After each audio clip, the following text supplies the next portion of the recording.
pro sports are won and lost between the ears. Well, our next guest is the country's #1 hypnotist, working with the likes of Troy Aikman, Ty Domi, the Toronto Maple Leafs, and Tim Salmon of the Anaheim Angels. Please welcome Pete Siegel to the show. First of all, leave Ty Domi the hell alone. We want her to be a psycho, so get off of that. Number two, I was going to ask you, when I knew you were coming on the show, I was going to ask you if you could hypnotize Crocodile to lose weight, but looking at you, probably not. That's probably not your area of expertise. That's all I'm saying. Actually, it's as hard as a rock, Tom. And if you want to go punch for punch, we can do it right on the air.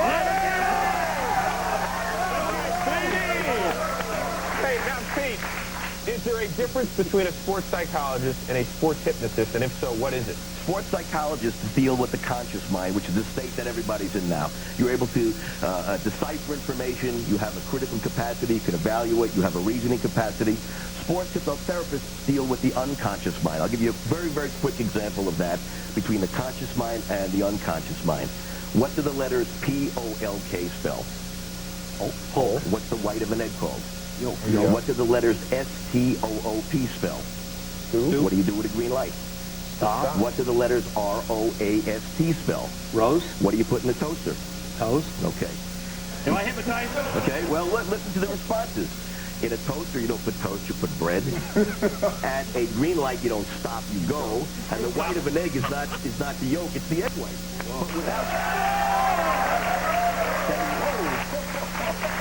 But without thinking about it, you just responded based upon an unconscious assumption. Now, if you take that onto the field, you have to think about the thoughts, the feelings, and the past kinds of memories and emotions that a player brings out there. In certain situations, without thought, they react. And my job is to help them remove the negatives and strictly deal in a positive, powerful state of mind. Wow. Now, actually, what, Crucky? I mean, look, you know, that's not fair, because look what you're dealing with. I believe in the hypnotism, because I got hypnotized to quit smoking cigars, and it was so hard to start again after I got hypnotized. I mean, it tasted terrible. It was terrible. Especially the Cubans, right? Exactly.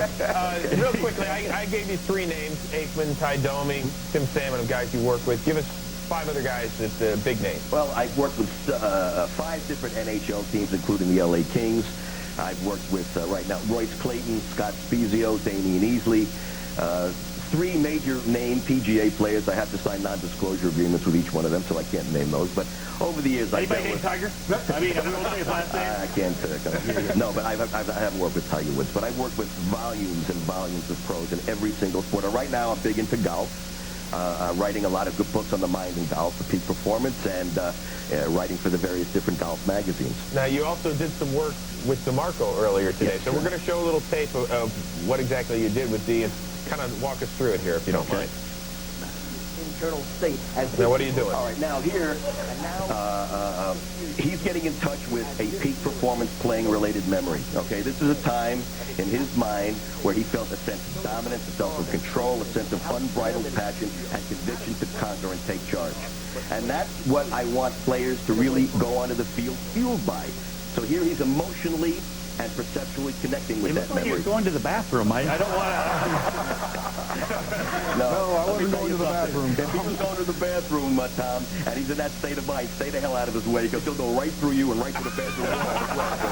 Now, can you actually get him back in that state that he was in? Would you like me to demonstrate? Yeah. Please. Is that okay with you? Wait. Before we even start, I think What was it like? I think we should let this warrior be. Don't bring this guy out, because I'm not sure what he's going to do once he comes out again. Okay, go for it.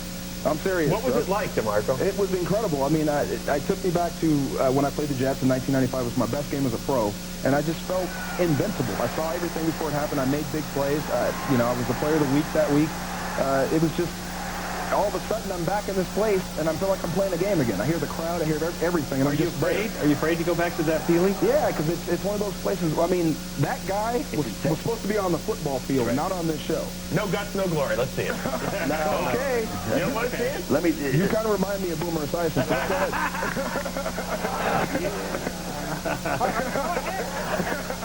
Do we have a face mask for Chris before we start the process? Yes, it's compound. Yeah. You know what, though? Before doing that, I mean, that's not something I want to bring out here, but for me as a football player, it was so hard to get myself to that level. I mean, that was the biggest fight coming into the game. I was so low. I was so lax but to get myself to play myself into a rage was hard. Sometimes it wouldn't happen until the third quarter. If I would have had this guy working for me or been with this guy when I was a pro, I'd still be playing right now. I'd still be playing, and I'd be an all-pro. Pete, in 30 seconds, do a lot of people think it's just hocus pocus? Until they meet me, sometimes, yes. But the bottom line is, at the pro level, the mental factor is equally, if not more important than the physical factor. And the hocus pocus lies from ignorance, misunderstanding. And so when you understand the mental component and you understand that you've got power way beyond what you normally generate in your daily life, then you can access it and become the kind of player that you really know you're capable of. Turn Kruk into a chicken. Want to see him eat himself. Real quick. Hey, Pete, we appreciate the time. Best of luck.